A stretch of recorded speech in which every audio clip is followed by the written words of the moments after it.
नमस्कार दोस्तों, स्वागत है आप सभी का एकाक्ष ट्यूटोरियल्स पर। मैं हूं गौरव। इस वीडियो में हम वर्ष 2020 के करंट अफेयर्स के महत्वपूर्ण प्रश्नों का अभ्यास करेंगे और यह एकाक्ष ट्यूटोरियल्स पर करंट अफेयर्स की प्रश्नों की वीडियोस की जो सीरीज चल रही है उसका अगला भाग है। उम्मीद करता हूं आपको वीडियो से लाभ होगा। यदि वीडियो में किसी प्रश्न के उत्तर में कोई गलती या त्रुटि आपको नजर आती है तो आप कमेंट बॉक्स में सही आंसर बता सकते हैं। यदि वीडियो पसंद आए तो वीडियो को शेयर कीजिए और एकाक्ष ट्यूटोरियल्स पर प्लेलिस्ट के माध्यम से अन्य वीडियोस भी उपलब्ध हैं। सामान्य अध्ययन के, करंट अफेयर्स के, हिस्ट्री के और वन लाइनर टेस्ट के वीडियो भी उपलब्ध हैं जो कि हम अपने चैनल पर करा रहे हैं। वन लाइनर टेस्ट जिसमें कि ऑप्शंस आपको नहीं देते हैं, आपको बिना ऑप्शंस के ही आंसर जो है क्वेश्चन का आंसर क्या सही है ये सोचना होता है, फिर हम आपको सही आंसर उसमें बताते हैं। बिना ऑप्शंस के क्वेश्चन के आंसर आपको आते हैं या नहीं आते हैं, आप अपनी वास्तविक तैयारी को परख सकते हैं। एग्जाम में तो आपको बहुविकल्पीय प्रश्न ही मिलेंगे, ऑप्शंस वहां पर होंगे, लेकिन एकाक्ष ट्यूटोरियल्स पर जो वन लाइनर टेस्ट करा रहे हैं उसमें ऑप्शन जो है नहीं दिए जाते हैं। ठीक है, तो इन वीडियोस से आप अपने जो है एग्ज़ाम की तैयारी कीजिए, अभ्यास कीजिए महत्वपूर्ण प्रश्नों का। और RO ARO और अन्य एग्ज़ाम UPSSC द्वारा आयोजित किए जाने वाले अन्य एग्ज़ाम, और यदि UPPSC द्वारा आयोजित UPPSC द्वारा जो वैकेंसी निकाली गई हैं GIC लेक्चर के पदों के लिए और राज्य कृषि सेवा परीक्षा के अंतर्गत विभिन्न पदों के लिए जो प्री का एग्ज़ाम आयोजित होगा जिसमें कि सामान्य अध्ययन के प्रश्न पूछे जाएंगे, तो सामान्य अध्ययन के प्रश्नों की तैयारी के लिए आप चैनल को सब्सक्राइब कर सकते हैं। तो चलिए आज का वीडियो हम शुरू करते हैं। यदि वीडियो पसंद आए तो चैनल को सब्सक्राइब कीजिए। चलिए, क्वेश्चन नंबर 1 है आज के इस वीडियो का। वर्ष 2020 के लिए किस क्रिकेट खिलाड़ी को राजीव गांधी खेल रत्न पुरस्कार प्रदान किया गया है? तो यह प्रदान किया गया है रोहित शर्मा को। क्वेश्चन नंबर 2 है, नवंबर 2020 में 17वां आसियान भारत शिखर सम्मेलन 2020 वीडियो कॉन्फ्रेंस के द्वारा किस देश के प्रधानमंत्री की अध्यक्षता में संपन्न हुआ? तो यह संपन्न हुआ वियतनाम के प्रधानमंत्री की अध्यक्षता में। किस देश के प्रधानमंत्री? वियतनाम के प्रधानमंत्री। ठीक है, क्वेश्चन नंबर 3 है, दिरहम किस देश की मुद्रा है? दिरहम किस देश की मुद्रा है? तो यह UAE की मुद्रा है, अर्थात संयुक्त अरब अमीरात। ओके, ऑप्शन में संयुक्त अरब अमीरात भी दिया हो सकता है या UAE भी जो है ऑप्शन में लिखा हुआ हो सकता है। ठीक है, चलिए अगला प्रश्न देखते हैं हम। क्वेश्चन नंबर 4, ओटावा किस देश की राजधानी है? किस देश की राजधानी है ओटावा? कनाडा की राजधानी है। ठीक है, अगला क्वेश्चन नंबर 5, नवंबर 2020 में देश की प्रथम सौर ऊर्जा चालित लघु ट्रेन किस राज्य में लॉन्च की गई है? सौर ऊर्जा से चलने वाली लघु ट्रेन, तो यह लॉन्च की गई है केरल में। कहां पर? केरल में। क्वेश्चन नंबर 6, अनुसूचित जाति के व्यक्तियों के सर्वांगीण विकास के लिए किस राज्य द्वारा नवीन रोजगार छतरी योजना का शुभारंभ किया गया? तो यह योजना जो शुरू की गई है वो किस राज्य के द्वारा? उत्तर प्रदेश के द्वारा प्रारंभ की गई है। ठीक है, चलिए अगला प्रश्न देखते हैं। क्वेश्चन नंबर 7 है, भारतीय रेल द्वारा दूसरी किसान स्पेशल ट्रेन का परिचालन किन दो शहरों के मध्य प्रारंभ किया गया? तो यह प्रारंभ किया गया है बरौनी से टाटानगर के बीच। बरौनी से टाटानगर के बीच। ठीक है, अगला प्रश्न है क्वेश्चन नंबर 8, भारतीय रेलवे द्वारा किस वर्ष तक कार्बन उत्सर्जन को पूर्णतः समाप्त करने का लक्ष्य रखा गया है? अर्थात जो है कार्बन उत्सर्जन बिल्कुल ना हो भारतीय रेलवे के द्वारा। तो यह लक्ष्य रखा गया है 2030 ईस्वी तक। कब तक? 2030 ईस्वी तक। ठीक है, अगला प्रश्न है क्वेश्चन नंबर 9, उत्तर प्रदेश के किस हवाई अड्डे को अंतर्राष्ट्रीय हवाई अड्डा घोषित किया गया है?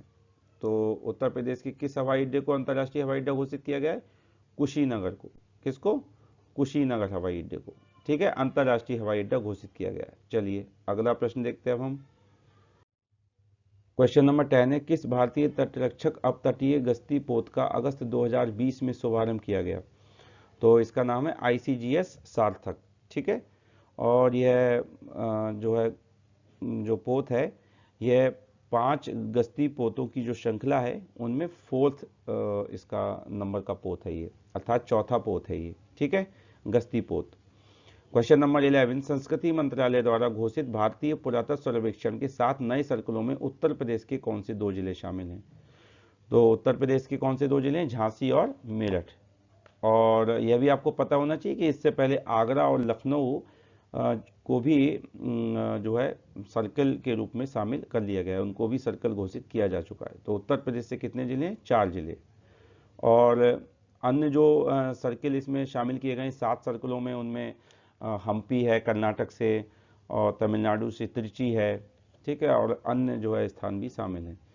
क्वेश्चन नंबर 12, किस राज्य सरकार द्वारा संपत्ति क्षति दावा अधिकरण के गठन को मंजूरी प्रदान की गई है? तो किस राज्य सरकार द्वारा प्रदान की गई है? ये उत्तर प्रदेश सरकार द्वारा, ठीक है, उत्तर प्रदेश सरकार के द्वारा यह जो है मंजूरी प्रदान की गई है। चलिए क्वेश्चन नंबर 13 देखते हैं अब हम। क्वेश्चन नंबर 13 है, देश के किस राज्य में स्थित कीठम सरोवर को रामसर साइट घोषित किया गया है? तो कीठम सरोवर कहां पर है? उत्तर प्रदेश में है, ठीक है, उत्तर प्रदेश में। क्वेश्चन नंबर 14, फरवरी 2021 में अंतर्राष्ट्रीय पक्षी महोत्सव 2021 कहां आयोजित किया जाएगा? तो यदि ऑप्शंस में प्रदेश के नाम दिए हों तो आंसर होगा उत्तर प्रदेश, और यदि स्थानों के नाम दिए हों तो आंसर होगा गोरखपुर। उत्तर प्रदेश के गोरखपुर में यह आयोजित किया जाएगा, प्रस्तावित है, ठीक है। क्वेश्चन नंबर 15, आईसीआईसीआई बैंक द्वारा स्टार्टअप्स के लिए किस बैंकिंग कार्यक्रम को लॉन्च किया गया है? तो आईसीआईसीआई बैंक द्वारा स्टार्टअप्स के लिए किस बैंकिंग कार्यक्रम को लॉन्च किया गया है? आई स्टार्टअप 2.0 या आई स्टार्टअप 2 भी इसको कह सकते हैं। और इसके द्वारा जो स्टार्टअप करने वाले लोग हैं या कोई जो है ऑर्गेनाइजेशन है, तो उनको बैंक के अलावा अन्य भी सुविधाएं मिलेंगी, जैसे एनालिटिकल फैसिलिटी है, अकाउंटिंग फैसिलिटी है, और अन्य सुविधाएं भी उनको दी जाएंगी, ठीक है। चलिए अब अगला प्रश्न देखते हैं हम। राष्ट्रीय एकता दिवस कब मनाया जाता है? तो राष्ट्रीय एकता दिवस कब मनाया जाता है? 31 अक्टूबर को, ठीक है।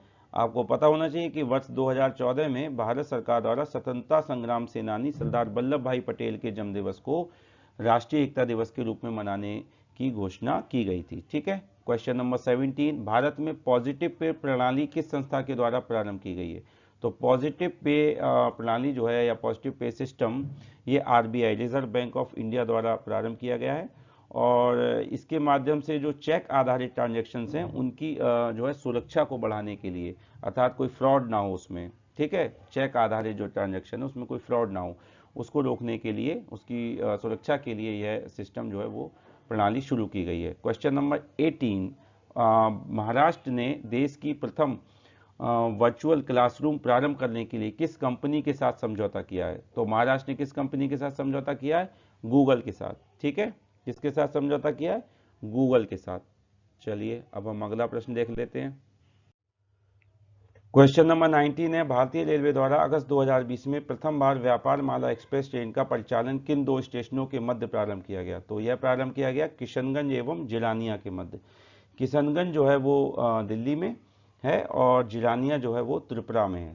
तो इन 2 राज्यों के मध्य यह प्रारंभ किया गया है, इसका जो पहली व्यापार माला एक्सप्रेस ट्रेन है।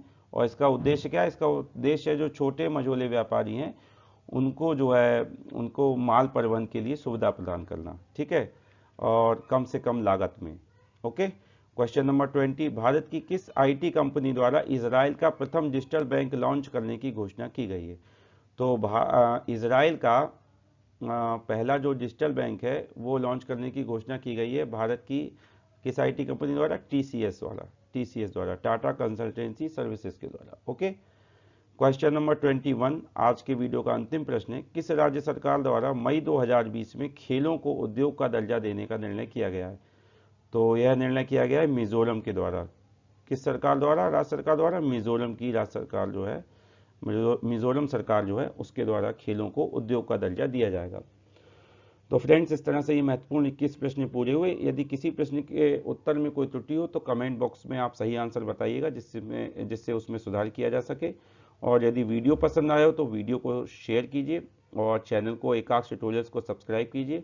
RO और यदि आपने उत्तर प्रदेश विधानसभा सचिवालय के लिए अप्लाई किया है तो उसके एग्ज़ाम की तैयारी के लिए, सामान्य अध्ययन करंट अफेयर्स की तैयारी के लिए चैनल को सब्सक्राइब कीजिए। और UPSSC द्वारा आयोजित किए जाने वाले विभिन्न एग्जाम्स जिसमें सामान्य अध्ययन के प्रश्न पूछे जाते हैं, करंट अफेयर्स के प्रश्न पूछे जाते हैं, उसकी तैयारी के लिए भी आप एकाश ट्यूटोरियल्स को सब्सक्राइब कर सकते हैं। तो मिलते हैं हम अगले वीडियो में, तब तक के लिए धन्यवाद।